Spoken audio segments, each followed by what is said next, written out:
오늘 하나님 주시는 말씀 보도록 하겠습니다. 오늘 하나님께서 우리에게 주시는 말씀은 이사야서 41장 8절에서 13절 말씀입니다. 이사야서 41장 8절에서 13절 말씀 제가 읽겠습니다. 그러나 나의 종 너 이스라엘아, 내가 택한 야곱아, 나의 벗 아브라함의 자손아, 내가 땅 끝에서부터 너를 붙들며 땅 모퉁이에서부터 너를 부르고 내게 이르기를 너는 나의 종이라. 내가 너를 택하고 싫어하여 버리지 아니하였다 하였노라. 두려워하지 말라. 내가 너와 함께함이라. 놀라지 말라. 나는 내 하나님이 됨이라. 내가 너를 굳세게 하리라. 참으로 너를 도와주리라. 참으로 나의 의로운 오른손으로 너를 붙들리라. 보라, 내게 노하던 자들이 수치와 욕을 당할 것이요 너와 다투는 자들이 아무것도 아닌 것 같이 될 것이며 멸망할 것이라. 내가 찾아와 너와 싸우던 자들을 만나지 못할 것이요 너를 치는 자들은 아무것도 아닌 것 같고 허무한 것 같이 되리니, 이는 나 여호와 너의 하나님이 내 오른손을 붙들고 내게 이르기를 두려워하지 말라. 내가 너를 도우리라 할 것임이니라. 아멘. 하나님의 말씀입니다. 많이 걱정을 하셨는데 제 목 상태는 계속 좋아지고 있습니다. 그래서 너무 걱정하지 않으셔도 되고요. 도라지는 그만 가져오셔도 되겠습니다.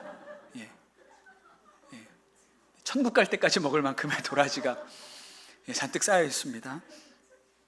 너무 감사드립니다. 제가 너무 걱정을 끼쳐드려가지고 송구한 마음이 있습니다. 그 멕시코의 깊은 오지 산골에 사는 타라우마라는 부족이 있다 그래요. 저도 처음 들었는데 아주 척박한 곳이고 그 가난한 곳에 가난하게 그렇게 살아가는 사람들입니다.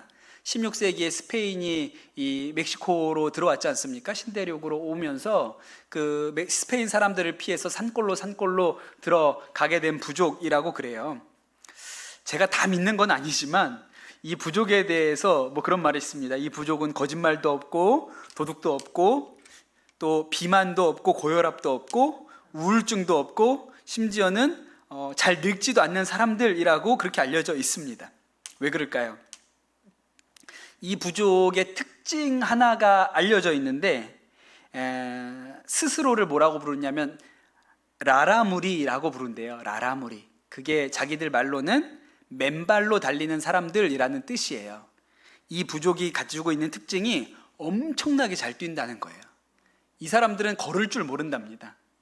그냥 보통 뛴대요. 왜 뛰냐? 여기가 원체 험한 산악지역이고 그 깊은 산 속에 들어와서 살다 보니까 뭐 한 가정은 이쪽 산에 있고 한 가족은 저쪽 산에 있고 이러니까 뭐 누구네 집 갈래도 한참 걸리는 거예요. 뭐 걸어서 가려면 뭐 1시간, 2시간, 학교 가거나 시장 가려고 해도 몇 시간씩 걸어서 나가야 되는 그런 오지라고 합니다. 그러다 보니까 이 사람들이 오래 걸리잖아요. 걸어가니까. 그래서 어떻게 했어요? 빨리 가려고 뛰기 시작한 거예요. 그렇게 열심히 뛰다 보니까 그냥 뛰는 게 너무 자연스럽게 되었다 그래요. 그래서 이 사람들이 얼마나 잘 뛰냐면 그냥 아무 준비 없이 모여가지고 이제 출발해 볼까? 가자! 그러면 48시간을 쉬지 않고 뛸 수 있는 정도로 그렇게 잘 뛴다는 거예요. 이 사람들이 굉장하다 그럽니다. 그 넷플릭스에 있는 다큐멘터리 중에 로레나라는 다큐가 있다 그래요. 저도 뭐 보지는 않았습니다만 그 멕시코에 아주 전통적인 산악 마라톤 대회가 있다고 합니다. 그냥 뛰는데 평지에서 뛰는 게 아니라 산을 막 뛰어다니는 그런 마라톤 대회가 있다 그래요. 산악 지역의 험한 길을 100km를 뛴다고 합니다. 그런 대회가 있대요. 그러니까 전 세계에서 난다 긴다 하는 사람들, 나는 철인이요, 뭐 이 세상에 뜀박질이라고 하면, 체력이라고 하면 나를 따라올 사람이 없다, 이렇게 하는 사람들 1000명이 모여가지고 그 산에서 마라톤 달리기를 하는 거예요. 그러니까 이분들이 이제 출발할 때 보면, 마라톤 출발할 때 보셨잖아요. 짧은 바지 입고 여기다가 이렇게 러닝 같은 거 입고 딱 번호 달고 속건성 소재, 또 100km를 뛰어야 되니까 모자도 쓰고, 그 다음에 신발은 아주 좋은 신발, 그 10시간이 그 오랜 시간을 뛸 수 있는 뭐 그런 좋은 운동화를 신고 다 출발선에서 긴장하며 이제 출발을 하려고 하고 있죠. 그런데 그 1000명 사이에 종아리까지 내려오는 길고 펄럭이는 치마를 입고 이 타라우마 부족의 전통 복장을 입은 22살의 로레나라는 여성이 같이 서 있었어요. 신발은 뭐 신었을까요? 샌들 신었어요. 샌들 신고. 그러니까 남들이 볼 때는 저 사람은 누군가, 왜 왔나? 근데 이 경기에 출전을 한 거예요. 경기가 시작되었습니다. 그리고 100km를 뛰어야 되는 건데 이 로레나가 쉬지 않고 달려서 12시간 44분 25초 만에 1등으로 들어옵니다. 예, 2등은 누가 했는지 아세요? 로레나 언니가 했어요. 그러니까 엄청나게 잘 뛰는 거예요. 그냥 이분들은 뛰는 게 삶이고 삶이 뛰는 거라서 엄청나게 잘 뛴대요.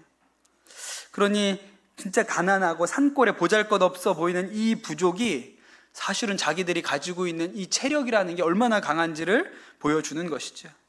저는 하나님께서 우리에게 부어주시는 능력도 그것과 비슷하다 이런 생각이 듭니다.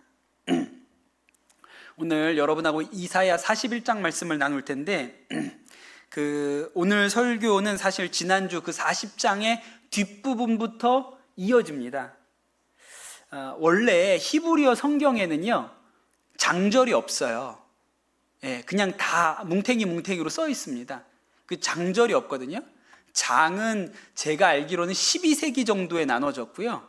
절은 나중에 그 인쇄술이 발견되면서 구텐베르그가 금속 활자로 인쇄하면서 성경을 파는 경쟁이 붙었어요. 여러 종류의 성경들이 막 인쇄가 되니까 그때 좀 이 성경이랑 우리 성경은 좀 달라, 우리 성경은 더 좋은 성경이야 라고 보여주려고 절을 넣었어요, 인쇄업자가. 예, 그러니까는 장과 절은 굉장히 뒤에 생긴 거거든요. 그러니까 성경에 나와 있는 장절의 구분이 대체로 맞지만 때때로는 왜 여기서 끊었지 이런 것들도 있을 수 있어요.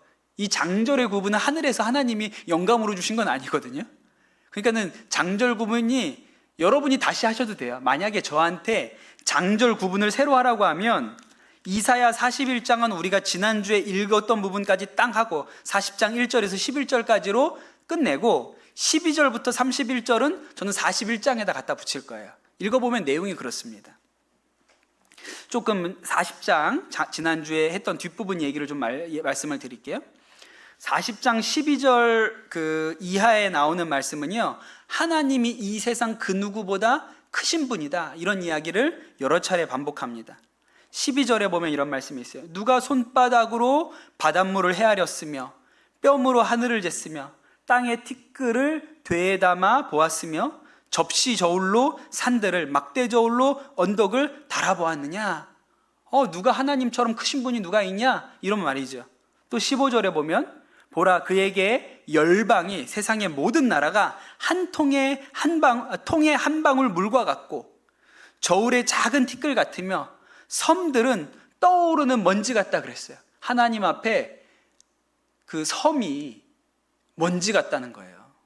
떠오르는 먼지. 여러분 아시죠? 이렇게 햇빛이 딱 들어오면 집 안에서 먼지들이 날아다니는 게 보이잖아요. 그 먼지, 섬이 그 먼지 같다는 거예요. 하나님 보실 때는. 그렇죠. 그래서 하나님이 크신 하나님이다 이렇게 이야기를 합니다. 그런데 이제 우리는 이 말씀을 읽으면서 생각을 해봐야죠. 왜 이런 얘기를 할까? 지금 포로로 바벨론에 끌려와 있는 백성들, 그것도 70년이나 되는 이 세월을 이 이방 땅에서 살아가고 있는 백성들 마음에는요, 자신들이 믿었던 하나님이 그렇게 큰 하나님 같지가 않아요. 옛날에는 되게 큰 하나님이라고 생각했거든요. 근데 이 바벨론 와서 살아보니까 우리 하나님이 너무 조그매 보이는 거예요. 앞서서 우리가 히스기야 얘기할 때 아수르의 장수 랍사게라고 나왔지 않습니까? 그 사람이 이제 예루살렘을 포위하고 막 얘기하잖아요. 하여튼 막 욕을 하지 않습니까? 그 성을 향해서. 그때 이런 얘기를 하죠. 히스기야가 너희를 꾀어서 주님께서 틀림없이 너희를 구원하실 것이라고 말해도 믿지 마라. 민족의 신들 가운데 어느 신이 아시리아의 왕의 손에서 그 나라를 구하는 자를 본 적이 있느냐? 구하는 그런 신을 본 적이 있느냐? 하나도 없었다. 열방의 신들 중에 어떤 신이 자기의 나라를 내 손에서 건져냈기에 여호와가 능히 예루살렘을 내 손에게서 건지겠느냐, 그렇게 얘기했다고요.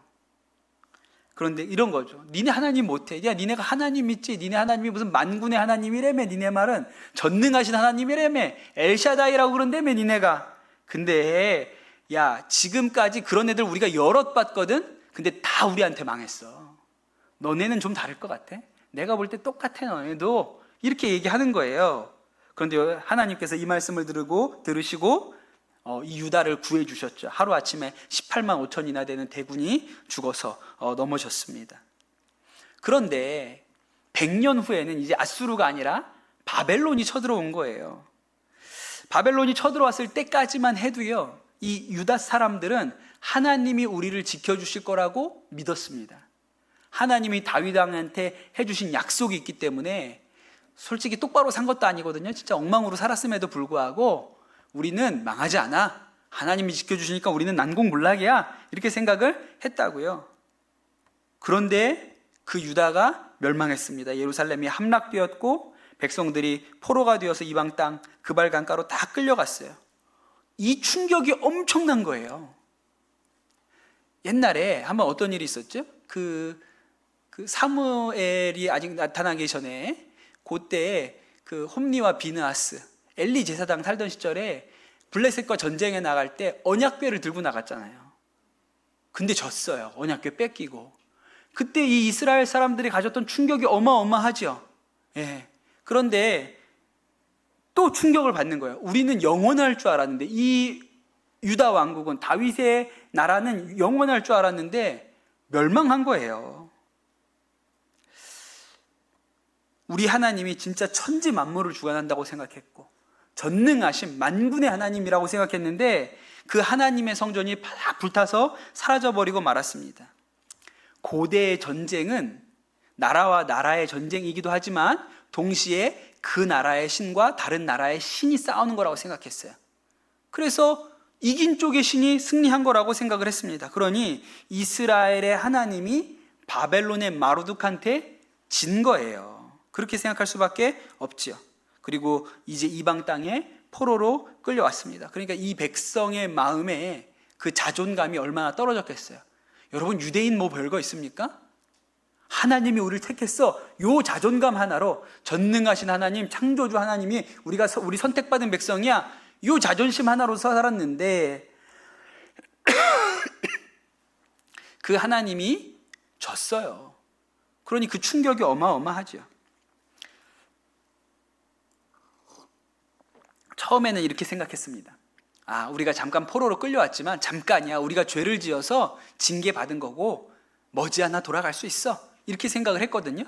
특별히 이게 한 번에 포로로 끌려온 게 아니라 1차, 2차, 3차 이렇게 계속 여러 번에 걸쳐서 포로로 끌려왔기 때문에 1차로 끌려온 사람들은 야, 아니야. 아직 그때까지만 해도 남유다가 완전히 망하지 않았으니까 지금 비록 우리가 끌려왔지만 우리나라가 다시 힘을 얻고 무찌르면 우리 다 돌아갈 거야. 이렇게 생각했는데 이게 웬일입니까? 또 끌려오고 2차로.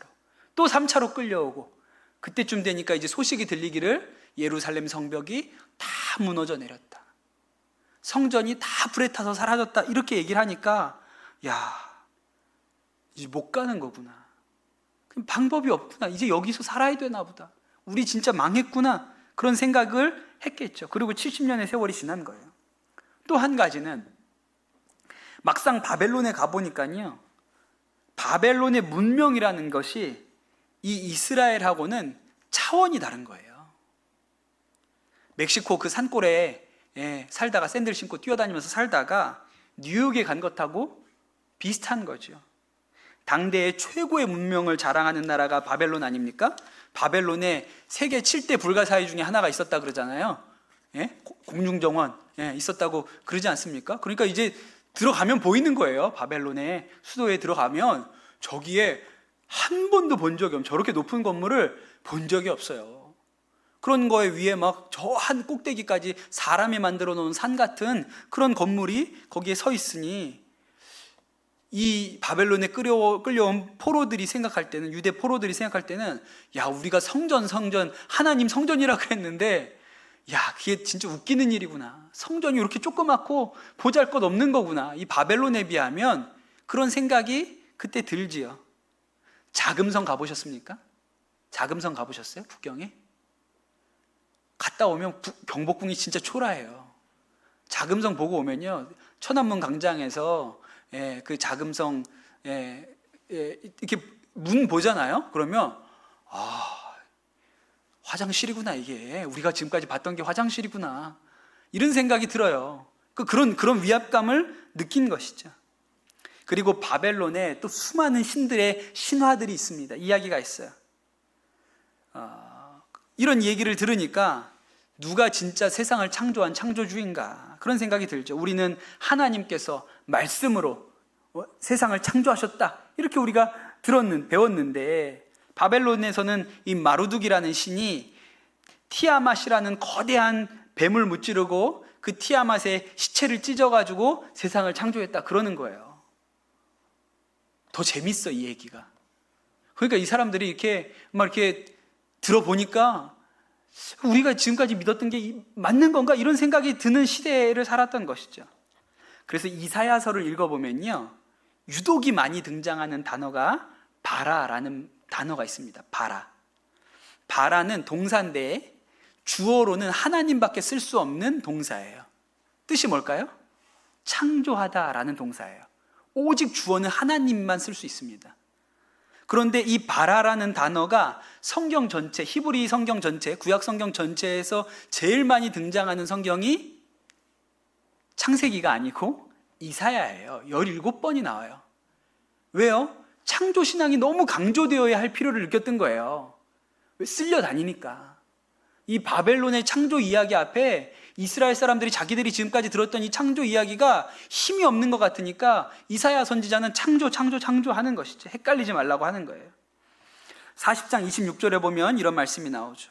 너희는 고개를 들어 저 위를 바라보아라. 세 번역으로 읽습니다. 누가 이 모든 별을 창조하였느냐? 바로 그분께서 천체의 수요를 세어 불러내신다. 그는 능력이 많으시고 힘이 세셔서 하나하나 이름을 불러 나오게 하시니 하나도 빠지는 일이 없다. 그리고 28절에 보면 이런 말씀도 나오죠. 너는 알지 못하느냐? 너는 듣지 못하였느냐? 주님은 영원하신 하나님이시다. 땅끝까지 창조하신 분이시다. 그는 피곤을 느끼지 않으시며 지칠 줄 모르시며 지혜가 무궁하신 분이시다. 그래서 창조하셨다. 하나님이 제일 위대한 하나님이다. 왜 많이 강조할까요? 그 바벨론 포로로 살아갔던 이 유대 백성들의 마음에 이게 흔들렸으니까요. 그리고 나서 이제 하나님께서 이 백성에게 70년 너희가 노역하였던 이 세월이 끝났다. 이제 돌아가나도 이 이스라엘로 돌아갈 수 있게 될 것이다. 그렇게 얘기하잖아요. 그런데 70년 동안 너무 포로 생활하면서 그 마음이 쪼그라져 있었으니까 고향에 돌아갈 수 있다, 그렇게 얘기를 해도 제 생각에 가만히 생각해 보니까 그냥 생각하면 다 이제 집에 간다 이렇게 했을 것 같은데 아니었을 것 같은 거예요. 기쁜 마음만은 아니었을 것 같아요. 또 게다가 대부분의 사람들은 바벨론에서 태어나서 자란 사람이에요. 예루살렘은 본 적도 없어요. 그러니 이제 너네 땅 예루살렘으로, 유대 땅으로 돌아가라 그러잖아요. 그럼 어때요? 굳이? 지금? 우리가? 왜? 우리는 본 적도 없는데? 이런 마음인 거예요. 여러분, 우리나라가 광복을 맞았을 때 그 조선 땅에 살던 사람들은 광복이라는 소식이 너무 기쁘죠. 이제 일본 놈들은 다 떠난다 이러니까 너무 기쁘죠. 그런데 일본에도 조선 사람들이 많이 살았잖아요. 그 사람들 마음은 어떻게 했어요? 그럼 이제 우리는 어떻게 해? 우리 돌아가야 돼? 우리가 여기 일본에서 뭐 집해놓고 이렇게 했던 거 다 어떻게 정리하고 그거 다 챙겨서 갈 수는 있는 거야? 아니 여기 남아서 살아야 돼? 고민이 엄청 되겠죠? 돌아간다고 무슨 뾰족한 수가 있는 것도 아닌데 어떻게 해야 되지? 이렇게 생각이 들겠죠. 게다가 당시에 바벨론에서 예루살렘까지 가는 길은요, 걸어가는 것밖에 방법이 없어요. 버스가 있습니까? 기차가 있습니까? 그냥 걸어서 1200km를 가야 되는 거예요. 유대인들은 라라무리가 아닙니다. 그렇게 잘 못 뛰어요. 그 금방 갈 수 있는 사람들이 아니에요. 그럼 여러분, 한 번도 1200km를 걸어본 적이 없을 텐데 우리가 한 번도 가본 적 없는 아버지의 어머니의 고향 조상들의 땅에 간다고 1200km를 걸어 50일이 넘게 걸어가야 된다고 하는데 우리가 갈 수 있을까? 우리가 가다가 퍼지면 어떡하지? 이런 생각 들지 않겠습니까? 그래서 하나님이 뭐라고 말씀하셨는지 아세요? 너무 좋아하는 말씀, 너무 사모하는 말씀이죠. 40장 29절부터 31절에 이렇게 나옵니다. 피곤한 자에게는 능력을 주시며 무능한 자에게는 힘을 더하시나니 소년이라도 피곤하며 곤비하며 장정이라도 쓰러지며 넘어지되 오직 여호와를 앙망하는 자는 새 힘을 얻으리니 독수리가 날개치며 올라감 같을 것이요 다름질하여도 곤비하지 아니하겠고 걸어가도 피곤하지 아니하리로다. 이사야가 이렇게 얘기하는 거예요. 야, 하나님을 앙망하는 사람은 1200km 걸어가도 힘들지가 않아. 지치지 않아. 독수리가 날아가는 거 보지? 그것처럼 걸어갈 수 있어. 그렇게 얘기하는 거죠. 진짜 아멘이지요. 내가 함께 한다. 돌아가자. 힘을 줄 것이다. 하나님께서 이렇게 말씀하시는 거예요. 그리고 나서 이제 41장으로 넘어옵니다. 41장 2절에 보면 이런 말씀이 있어요. 누가 동방에서 한 정복자를 일으켰느냐? 누가 그를 가는 곳마다 승리하게 하였느냐? 누가 민족을 그에게 굴복하게 하였느냐? 누가 그를 왕들의 통치자로 만들었느냐? 그의 칼은 그들을 쳐서 티끌처럼 만들고 그의 활은 그들을 흩어서 건불처럼 날리게 하였다. 그래요. 동방의 한 정복자를 누가 일으켰다는 거예요. 동방의 한 정복자가 누굴까요? 바벨론을 무너뜨린 페르시아의 왕 고레스를 의미하는 거거든요. 이제 이 고레스가 바벨론을 멸망시키고 유다 사람들한테 고향으로 돌아가도 좋다. 가서 너네 성전을 다시 지어라. 그렇게 명령을 했습니다. 그래서 성경에 따른 데는 이 고레스를 구원자라고 그렇게 말해요. 그런데 이 말씀의 놀라운 특징은 이 고레스, 바벨론을 멸망시킨 페르시아의 고레스 왕을 세운 분이 하나님이시라는 거예요. 하나님께서 이 역사를 만드셔서 고레스 왕을 통해서 바벨론을 심판하시고 우리 유다의 손을 들어주셨다, 이렇게 얘기를 하죠. 바벨론이 대단해 보였지만 결국 하나님의 손 아래에 있다. 고레스에 의해서 무너지게 된다. 그렇게 얘기했습니다. 그런데 여러분, 고레스가 그러면 하나님 믿는 사람이었을까요? 아니에요. 고레스는 조로아스터교 신자입니다. 페르시아의 왕들은 다 조로아스터교를 믿었어요. 뭐 일신교이긴 하지만 그 이스라엘의 하나님을 믿는 것은 아니죠. 그럼에도 불구하고 이 유다 백성들은 하나님께서 이 고레스를 세우셔서 바벨론을 멸망시키고 우리를 고향으로 돌려보내신다, 이렇게 생각을 했어요. 성경의 다니엘서를 읽어보면 다니엘이 바벨론의 포로로 끌려온 소년이지 않습니까? 그가 이 바벨론 왕실 밑에서 느부갓네살 왕을 섬기며 살았지만 이 다니엘이 가지고 있는 생각은 세상은 느부갓네살 왕이 아니라 하나님이 다스린다, 그런 생각을 가지고 있죠. 그러니까 느부갓네살 왕이 그 금신상에 가서 절하라고 해도 절 안 하는 거예요. 왜? 세상은 하나님이 다스리는 거니까. 그래서 그런 얘기를 하죠. 느부갓네살한테 이제 얼마 있으면 느부갓네살 왕이 꿈 해몽을 한 거예요. 당신이 쫓겨났다가 다시 왕위를 회복하게 될 것입니다. 그게 하나님의 주권 아래에 있다. 이 느부갓네살 왕이 하나님의 주권 아래에 있다는 것을 그는 믿었던 것이죠. 지금도 그런 거예요. 하나님이 마로둑한테 진 게 아니고 결국 하나님께서 이 바벨론을 징계의 도구로 사용하셨지만 페르시아에게 하나님이 붙이셔서 멸망하게 하시죠. 하나님이 세운 고레스를 통해서. 그래서 오늘 이 포로된 유다 백성을 향해서 하나님이 이제 또 말씀하세요. 이렇게 얘기하시는 거예요. 8절에 그러나 나의 종 너 이스라엘아, 내가 택한 야곱아, 나의 벗 아브라함의 자손아, 이렇게 부르세요. 이게 이 유다 백성을 부르는 말이거든요. 여러분, 제가 너무 이렇게 딱딱하게 읽었는데 굉장히 달달한 얘기예요. 이게 사랑이 뿜뿜 뿜어 나오죠. 70년 동안 포로 생활을 해가지고 이제 자존감이 바닥에 완전히 땅에 떨어진 이 백성을 향해 하나님이 뭐라고 하십니까? 그들 마음에는요, 스스로 뭐라고 생각하냐면 14절에 나오는데 버러지 같다고 생각해요. 버러지 같은 너 야곱아, 우리가 그렇지 뭐. 우리는 망한 민족이고 포로된 민족이고 우리는 그런 사람들이야. 그렇게 생각해요. 그런데 하나님께서 이 이스라엘 백성을 부를 때 뭐라고 하냐면 나의 종 너 이스라엘아, 내가 택한 야곱아, 나의 벗 아브라함의 자손아, 이렇게 얘기하는 거예요. 나의 종이다, 내가 택했다, 내가 택했다, 네 아버지 아브라함이 나의 친구다, 그렇게 얘기하시는 거예요. 이렇게 유다 백성이 하나님 앞에 어떤 존재인지 말씀하시는 거죠. 나라가 망하고 70년 동안 포로 생활을 하다 보니까 우리가 버림받았구나, 하나님이 나를 잊으셨구나, 그렇게 생각했는데 이 백성에게 하나님이 말씀하시는 거예요. 9절에 보면 내가 땅 끝에서부터 너를 붙들며 땅 모퉁이에서부터 너를 부르고 내게 이르기를 너는 나의 종이라. 내가 너를 택하고 싫어하여 버리지 아니하였다 하였노라. 땅 끝에 있는 너희를 내가 다시 부르러 왔다. 내가 다시는 너를 버리지 않는다. 그렇게 이야기하시고 용기를 주시죠. 10절에 보면 두려워하지 말라. 내가 너와 함께함이라. 놀라지 말라. 나는 내 하나님이 됨이라. 내가 너를 굳세게 하리라. 참으로 너를 도와주리라. 참으로 나의 오른손으로 너를 붙들리라. 이렇게 얘기하세요. 여러분 아멘 아닙니까? 예. 여러분 하나님이 어떤 하나님이세요? 예. 오늘 말씀에 나오는 하나님은요, 격려하시는 하나님, 용기를 주시는 하나님이세요. 지난주에 우리가 만난 하나님은 위로하시는 하나님, 아유 고생했다, 70년 동안 내 백성을 위로하라, 위로하시는 하나님이었는데 우리가 이번 주 이사야서에서 만나는 하나님은 격려하시는 하나님, 용기를 주시는 하나님이시죠. 그러니까 제가 이번 주에 이 말씀을 묵상하면서 마음에 감동이 있었어요. 혹시 여러분 벌써 한 10년쯤 된 영화인데 킹스 스피치라는 영화를 보신 분 계십니까?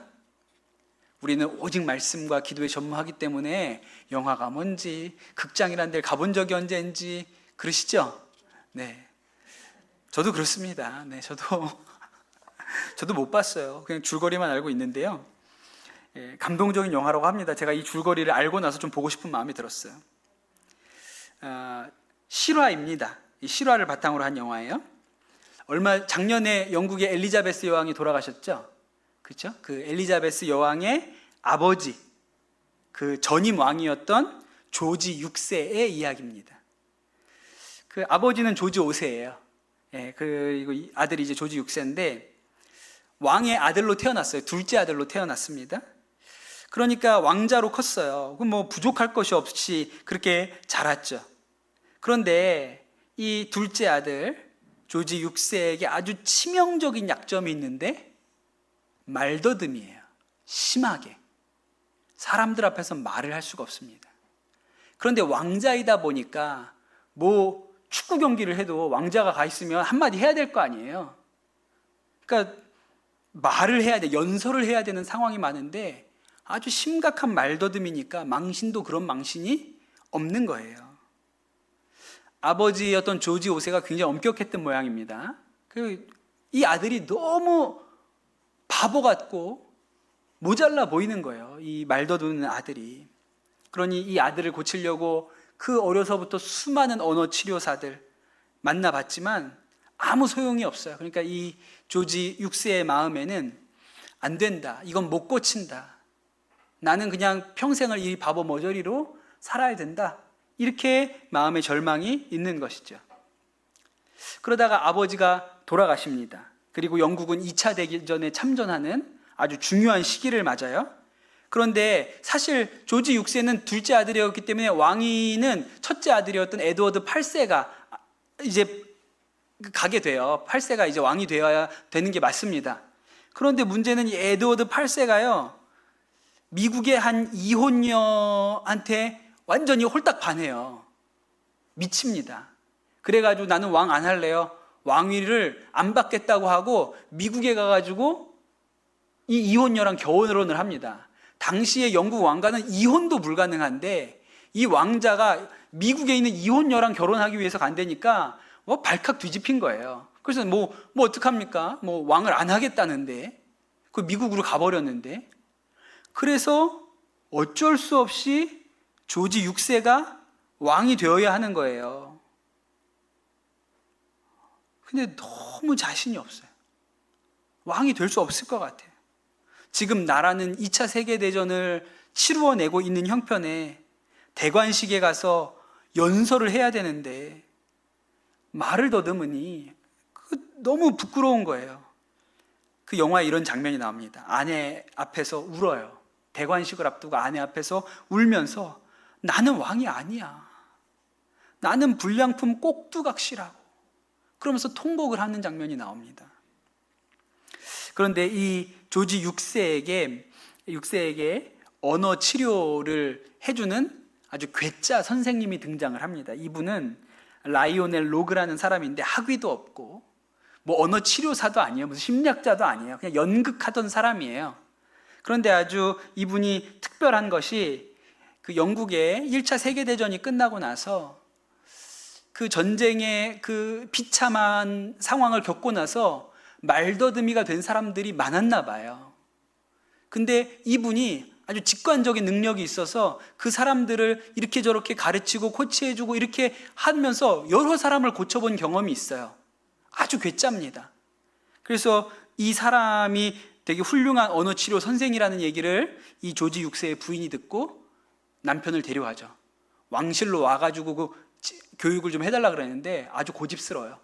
제 교육을 받으시려면 일로 오셔야 된다고. 그래서 거기 가서 교육을 받습니다. 조지 6세는 가기 싫은 걸 하도 아내가 가야 된다고 훌륭한 사람이라고 하니까 억지로 따라간 거예요. 근데 이분이 뭐 나이는 훨씬 많나요? 이 선생님이, 이 로그라는 선생님이 나이는 훨씬 많은데 그래도 왕자님이 온 거잖아요. 아직 왕위를 받기 전이니까 왕자님이 온 거니까 막 극진하게 모셔야 되잖아요. 근데 아주 퉁명스럽고 딱딱하기가 이를 데 없어요. 그러면서 이렇게 얘기합니다. 언제가 처음이죠? 그랬더니 왕자가 무슨 소리요? 언어장애요. 그랬더니 왕자가 더듬으면서 내가 사생활이나 상담하러 온 줄 아시오? 그랬더니 이 사람이 그 말을 듣고 뭐라고 그랬냐면 그럼 왜 왔습니까? 그래요. 이 왕자가 화가 나서 말 더듬이니까 왔지. 그렇게 소리를 칩니다. 근데 이 로그 선생이 또 물어봐요. 언제부터 그랬죠? 날 때부터 그랬어. 날 때부터. 막 더듬으면서 그 얘기를 막 화를 내는 거예요. 근데 이 사람이 아닐걸요? 당신이 나에 대해서 뭘 안다고? 오늘 처음 봤는데 뭘 안다고 그래요. 근데 이 로그 선생님이 뭐라고 하는지 아세요? 저는 이거 되게 놀라운 대사라고 생각해요. 그냥 영화 보면 그냥 쓱 지나가는 대사인데 되게 놀라운 말이에요. 날 때부터 말 더듬는 사람은 없습니다. 그렇게 얘기해요. 그러면서 또 물어봐요. 생각할 때도 말을 더듬습니까? 생각할 때 더듬지 않잖아요. 혼자 말할 때도 말 더듬습니까? 더듬지 않잖아요. 그러니까 이 무슨 얘기예요? 이 조지 6세는 못 고친다고 생각하는 거예요. 태어날 때부터 그랬어. 나는 못 고쳐. 그런데 이 라이오넬이 이야기하는 거죠. 아니에요. 날 때부터 말 더듬는 사람은 세상에 없습니다. 그렇게 얘기해요. 그리고 나중에 이제 치료가 더해가면 갈수록 이제 둘 사이의 관계가 이렇게 풀어지죠. 그러면서 이 조지 6세가 이야기를 합니다. 어린 시절에 유모로부터 학대를 받았다. 왕실에 있으니까 엄마가 키우는 게 아니라 유모들이 키워주는데 유모로부터 아주 학대를 받았고 또 왼손잡이였는데 이 왼손잡이를 고치느라고 무섭게 혼이 났고 또 안짱다리였는데 그 안짱다리를 고친다고 그 어릴 때 철로 된 부목을 다리에 묶어서 다리를 피는 아주 고통스러운 일을 겪은 거예요. 아, 그때부터 말더듬이가 시작된 거구나. 그것을 그가 깨닫게 됩니다. 이 로그 선생이 집에 가서 아내한테 하는 얘기가 있어요. 그 사람은 아내한테도 자기가 왕자를 치료하고 있다는 얘기를 못해요. 비밀이니까. 근데 크게 될 사람이라고. 그 사람은 크게 될 사람이라고. 그렇게 얘기해요. 그 안에 신념이 있었죠. 결국 우여곡절 끝에 궁금하시면 영화를 보세요. 제가 되게 보고 싶게 만들었죠 지금. 그렇죠? 우여곡절 끝에 조지 6세가 결국 왕으로 취임하고 라디오 연설을 매끄럽게 해냅니다. 엘리자베스 여왕이 보고 되게 아버지 얘기잖아요. 이게 아버지 얘기인데 굉장히 흡족해 했다는 이야기가 있습니다. 근데 이게 아주 짧은 대사인데 이렇게 얘기하는 거예요. 자신은 말더듬이라고, 태어날 때부터 고칠 수 없다고, 나아질 수 없다고 생각하는데 로그 선생님이 어떻게 했어요? 그 사람을 하나님께 이렇게 데려간 거예요. 태어날 때부터 말을 더듬는 사람은 없습니다. 하나님이 처음 만드셨을 때 말더듬이었습니까? 아니에요. 그러면 당신은 말더듬이가 아닙니다. 고칠 수 있는 거예요. 그렇게 용기를 주는 것이죠. 마치 오늘 말씀에 이사야가 하나님이 창조자라는 것을 계속 강조하잖아요. 봐라, 창조하셨다, 창조하셨다 계속 얘기하잖아요. 여러분, 자존감이 언제 회복됩니까? 우리의 자존감이 창조주에게로 나아가야 회복되죠. 이 선생님이 이야기하는 것처럼 날 때부터 벙어리였습니까? 유다에게 말하는 거예요. 당신들이 처음부터 벌레 같은 민족이었습니까? 아니었잖아요. 하나님이 지금 당신들을 부르고 있어요. 한때는 당신들이 하나님의 사랑받는 신부로 가나안 땅에 들어와서 아주 멋있는 나라를 세웠잖아요. 그래서 하나님이 이 백성에게, 스스로를 벌레라고 생각하는 이 남유다에게 뭐라고 얘기하십니까? 그러나 나의 종 너 이스라엘아, 내가 택한 야곱아, 나의 벗 아브라함의 자손아, 내가 너를 버리지 않았다, 그렇게 얘기하시는 거예요. 그리고 10절에 두려워하지 말아라, 내가 너와 함께한다. 놀라지 말아라, 내가 너의 하나님이다. 내가 너를 굳세게 하리라. 참으로 너를 도와줄 것이다. 내 의로운 오른손으로 너를 붙들어 주겠다. 이렇게 얘기를 하세요. 너무 우리 하나님이 좋지 않습니까? 여러분, 우리가 자식을 이렇게 키워야 된다니까요. 잘못했다고 계속 몇 점 맞았니? 이렇게 얘기하지 말고 내가 너와 함께한다. 놀라지 말아라. 내가 내 아버지가 됨이라. 이렇게 해야죠. 근데 하나님이 스스로를 버러지라고 생각하는 이 백성에게 내가 너랑 함께한다. 내가 너의 하나님이다. 내가 너를 굳세게 할 거야. 너를 도와줄 거고 내가 네 오른손으로 너 꼭 붙잡고 있어. 걱정하지 마. 야, 진짜 하나님 멋있지 않습니까? 너무 좋은 하나님이시죠. 베드로가 이렇게 얘기했습니다. 다른 사람은 다 주님 버려도, 예수님 버려도 나는 절대로 주님 버리지 않습니다. 그렇게 호언장담을 했죠. 근데 그 베드로를 향해서 예수님께서 야, 닭이 울기 전에 네가 3번 나를 모른다고 할 것이다, 그렇게 이야기하시지 않았습니까? 베드로가 그 말을 듣고 내가 죽을지언정 절대로 배반하지 않겠습니다, 그렇게 호언장담을 하고 그날 밤에 예수님 잡혀가시고 그 대제사장 집까지 따라갔다가 예수님 3번이나 모릅니다, 모릅니다, 난 그런 자를 알지 못합니다, 그렇게 말이 끝났을 때 닭이 3번 울었습니다. 닭이 울었어요. 나중에 복음서를 보면 베드로가 부활하신 예수님을 만나죠.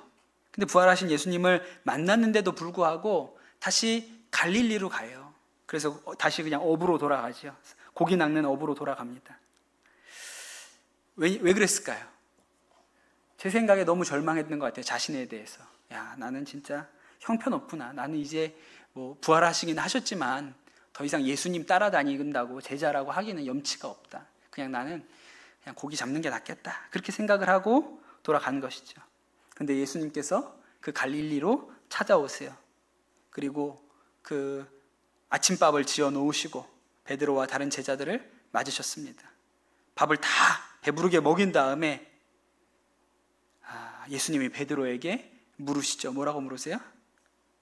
내가 나를 사랑하느냐? 3번 물으시잖아요. 뭐 어떤 사람은 첫 번째는 필리아로 물어보셨고, 마지막에는 아가페로 물어보셨고, 이런 얘기를 합니다. 친구 간의 사랑을 물어보셨고, 나중에는 완전한 하나님이 우리를 향한 부모 자식 간의 사랑을 물어보셨다, 이렇게 얘기하는데 저는 그냥 단순하게 봅니다.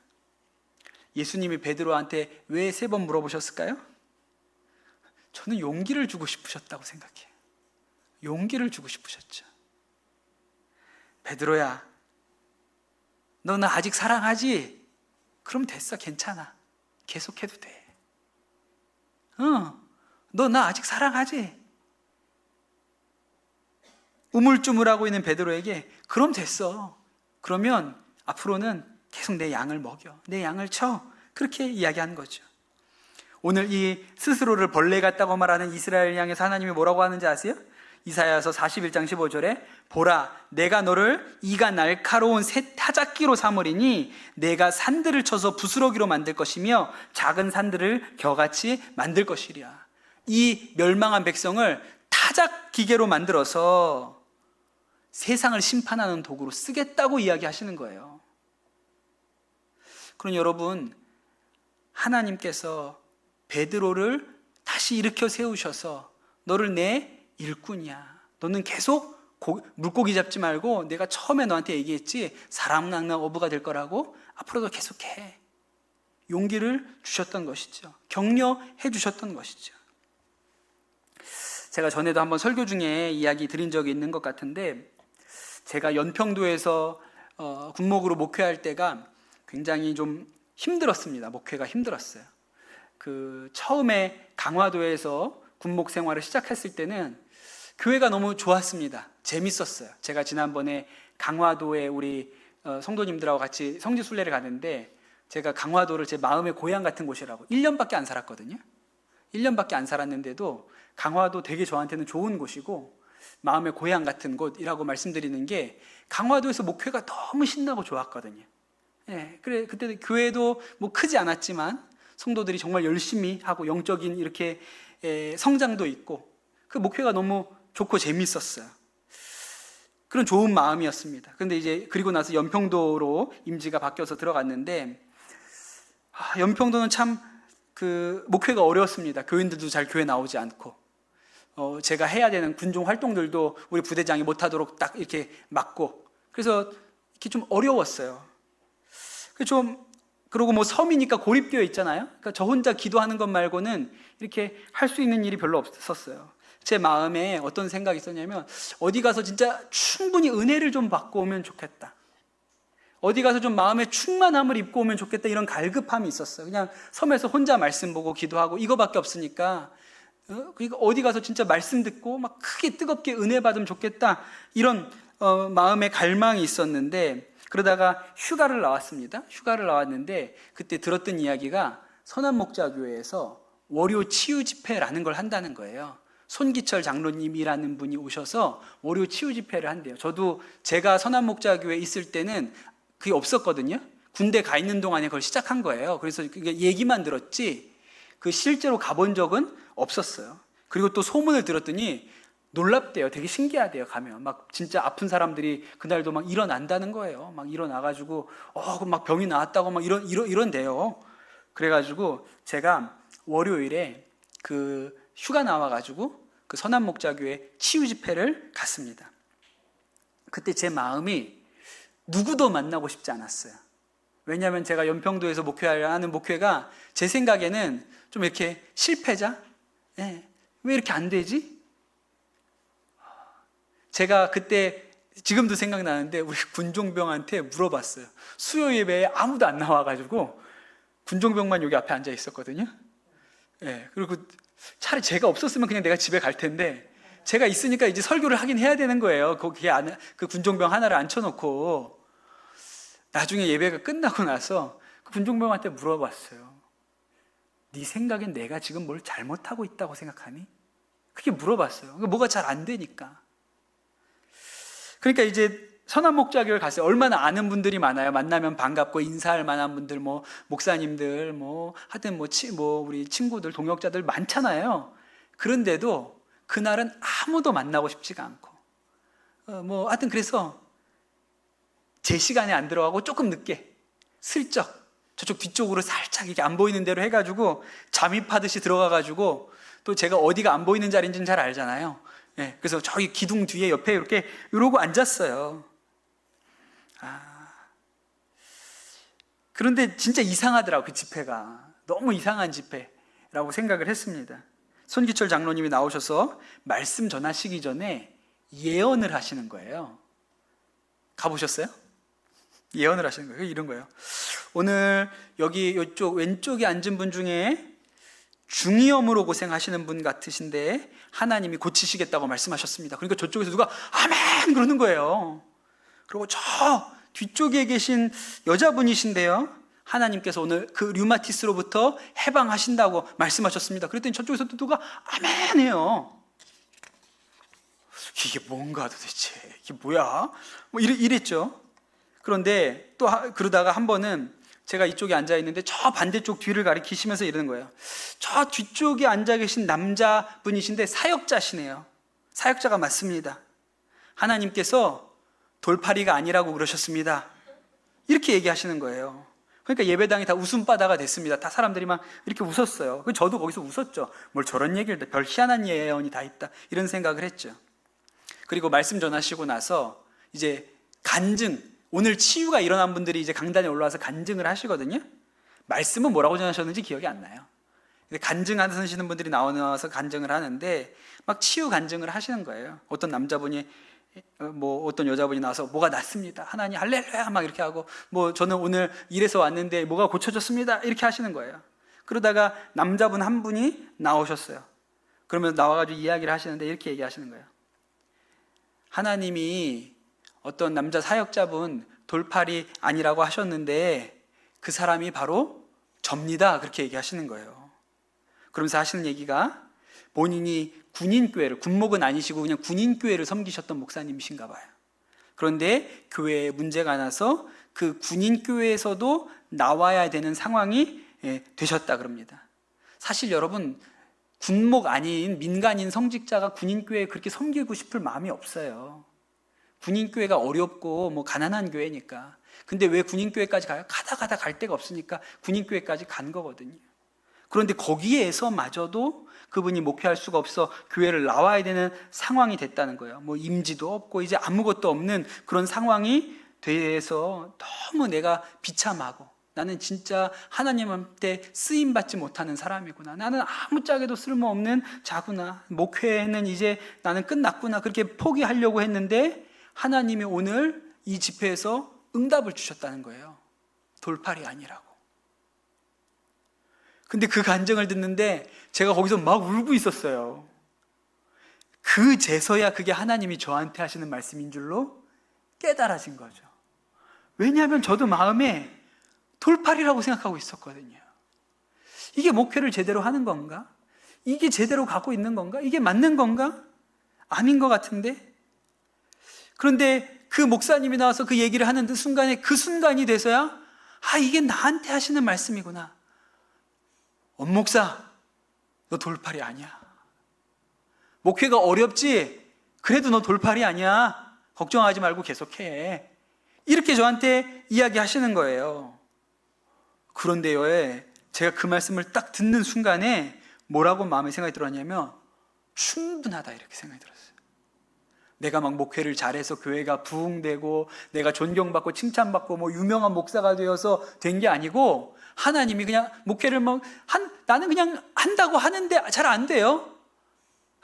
왜 이렇게 안 될까? 실패자 같은 생각이 드는데 하나님이 돌팔이 아니야. 너 돌팔이 아니야? 라고 한마디 들으니까 계속 할 수 있겠다. 계속 할 수 있겠다, 이런 생각이 드신 거죠. 여러분, 하나님이 베드로한테 뭐라 그런 건지 아세요? 너 돌팔이 아니야. 가서 사람 낚아. 너 고기 낚지 말고, 오늘도 보니까 잘 못 잡더라, 너 별로 고기도. 너 내가 처음에 얘기했잖아, 사람 낚아. 너 돌팔이 아니라니까. 그러니까 이렇게 그거를 예수님이 고상하신 언어로 너 돌팔이 아니야 그러면 너무 이렇게 성경에 그렇게 쓰긴 좀 그렇잖아요. 돌팔이 아니야 그러니까 내가 나를 사랑하느냐 이렇게 얘기하셨지만, 등 이렇게 두들기면서, 아침 먹여놓고 등 두들기면서 너 돌팔이 아니야, 계속 가서 해, 괜찮아. 오늘 말씀대로면 뭐예요? 두려워하지 말라, 내가 너와 함께함이라, 놀라지 말라, 나는 너의 하나님이 됨이라, 내가 너를 굳세게 하리라, 참으로 너를 도와주리라, 참으로 나의 의로운 오른손으로 너를 붙들리라. 그렇게 얘기하신 거죠. 사랑하는 성도 여러분, 우리가 믿는 하나님은 격려하시는 하나님이십니다. 용기 주시는 하나님이세요. 상한 갈대를 꺾지 않는다고 하셨잖아요. 상한 갈대를 향해서 격려하세요. 너 돌팔이 아니야. 네가 나를 사랑하느냐? 그럼 됐어. 계속 해봐. 저는 벌레 같은데 하나님 제 꼴을 좀 보십시오. 저는 왕 못해요. 저는 그냥 허수아비예요. 불량품 허수아비예요. 아니야. 너는 나의 종, 내가 택한 야곱이다. 그렇게 얘기하시는 분이 하나님이세요.